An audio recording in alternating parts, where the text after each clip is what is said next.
তুলে দিছে, কারোর শাশুড়ি দিছে, কারোর আদরের সন্তানকে নিয়ে গেছে। আল্লাহ, এলাকায় ঘুরলে এমন কোন বাড়ি পাওয়া যাবে না যে বাড়িতে কবর নাই গো মালিক। কবরবাসী মুর্তাজারের জন্য আজকে হাত তুলেছি।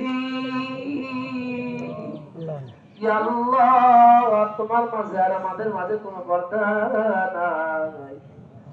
মেঘের পানি করে আল্লাহ, কবরে যারা চলে যায় তারা বড় অসহায়, তারা বড় এতিমদেরকে মাফ করে দাও আল্লাহ। এখানেই যারা আমিন আমিন বলতেছে আল্লাহ, তাদের যত পেরেশানি আছে সব পেরেশানি দূর করো। অনেক ব্যবসায়ী ভাই হাত তুলেছেন, ব্যবসায়ী বরকত দাও। অনেক কৃষক ভাই হাত তুলেছেন, আসমানি বালার থেকে তাদের ফসলকে হেফাজত করো আল্লাহ।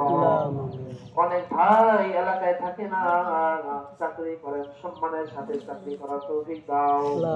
সকলকে সম্মানের রিজিক দাও। ইয়া আল্লাহ, মুরব্বিদেরকে সম্মান করার তৌফিক আমাদেরকে দান করো আল্লাহ। ইলাহি গো, এই মাঠটাকে তুমি কিয়ামত পর্যন্ত কবুল করো আল্লাহ। এই মাঠকে তুমি কিয়ামত পর্যন্ত কবুল করো আল্লাহ। আমাদের আসতে কষ্ট হইলেও এর সব রকম তুমি আমার নামায় দিয়ে দিও আল্লাহ। আল্লাহ, মেহেরবান খোদা, তোমার অনেক বান্দা অনেক দূর থেকে হেঁটে হেঁটে আসে। ইয়া আল্লাহ, কোন আমলে যদি গ্রহণযোগ্য না হয়, এই যে হাইটায় ইফতার ময়দান আসছে, প্রত্যেকটা কদমের বিনিময়ে সব দিবে আল্লাহ। আল্লাহ, তোমার এই জায়গায় যারা দান করেছেন, এটা তোমার জায়গা, এটা শুধুই তোমার জায়গা, এটা অন্য কারোর মালিকানা নাই। ইয়া আল্লাহ, ঈদগাহের মালিকানা একমাত্র তোমার।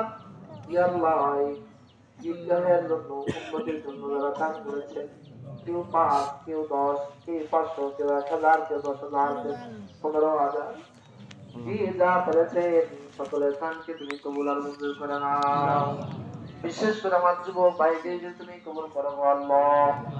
বুড়া বাবাদেরকে মাফ করে দাও, হাজী সাহেবদেরকে কবুল করো আল্লাহ। ইমাম আইমাদেরকে কবুল করে নাও। উলামায়ে কেরাম হাত তুলেছেন, উলামায়ে কেরামের দোয়াকে কবুল করো আল্লাহ। এমন কোন দোয়া নাই যে দোয়ার মধ্যে আল্লাহ জনম দুঃখী মার কথা বলি নাই আল্লাহ। লাকাল আলামিন, এই মা আমাদেরকে আসল দিয়ে মুক্ত বসাই দিছে আল্লাহ। আমি বাবার সন্তান, আল্লাহ আমি বাবার সন্তান, আমার মতো সন্তান এখানে অনেক আছে আল্লাহ।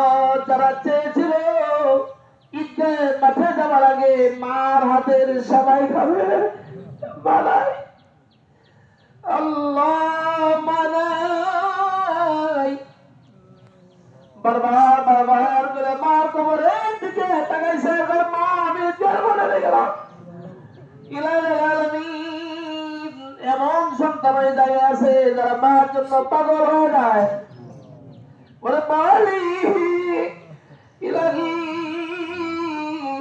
ইয়া আল্লাহ, যে মার কাপড় ভরে আমরা পেশাব করে দিয়েছি, কোনোদিন নাচছে কে নাই, এক হাতে খাবার আর এক হাতে আমাদের পায়খানা।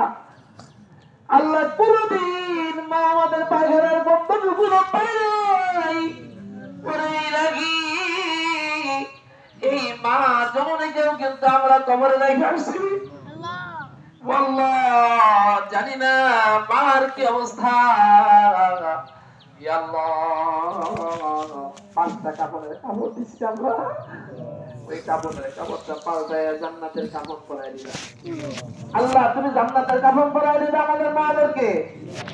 ইলাহুল আলামিন, মার সাথে যিনি ওতপ্রোতভাবে ছিলেন, বাবা, বাবা একটা খুব মধুর, আমরা বাবা হয়েছে বুঝি। সন্তান যদি দাবি করে বাবা তুমি এটা দিয়েছো, আমরা তার চেয়েও দামি জিনিস দিয়ে সন্তানকে আমরা খুশি করি। ইলাহি, বাবার মাথার ঘাম পা পর্যন্ত ভরায়, ওই বাবা আজকে যেমন দুনিয়া জমে নাই। অনেকেই নিজের বাবার লাশ কবরে নিয়ে নামছে আল্লাহ গো। ওই দিন সন্তান বুঝছে বাবা হারানোর কি যন্ত্রণা, সাংসারিক কি চাপ এটা ওইদিন সন্তান ভালো করে বুঝছে ইলাহ আলামিন মাথার উপর থেকে ছায়া চলে গেছে। ও মালিক, এরকম সন্তান যারা আছে যারা বাবার ছায়া থেকে বঞ্চিত হয়ে গেছে, আল্লাহ মাফ করে দিও। ওই বাবাকেও জান্নাত দিও আল্লাহ, ওই বাবাকেও জান্নাত দিও।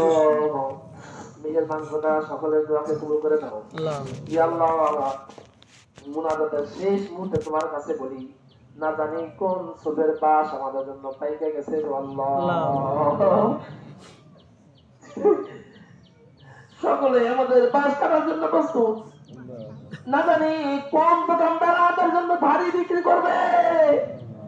আল্লাহ কাফনের কাপড়টাও রেডি আছে, এটাও কেটে দিবে আল্লাহ গো। আতর সুরমা রেডি আল্লাহ, যে জায়গায় কবর করবে কবরটাও রেডি, মসজিদের মাইকটাও রেডি আছে, ইমাম সাহেব জানাজা পড়াবেন এটাও প্রস্তুত। শুধু আমরাই প্রস্তুত হয়ে যাই। আমাদেরকে হঠাৎ মৃত্যু তুমি দিবা না, ইমানের সাথে মৃত্যু নসিব করবা। যেদিন মৃত্যু দিবা আমরা যেন বুঝতে পারি যে আজকে আমাদের মৌত হয়ে যাবে। আমরা নিজেরাই গোসল করবো, আতর লাগাবো, সুরমা লাগাবো, এরপরে আমরা আমাদের জবান থেকে মধুর কালিমা বলবো লা ইলাহা ইল্লাল্লাহু মুহাম্মাদুর রাসূলুল্লাহ বিরহমাতিকা ইয়া আরহামার রাহিমিন।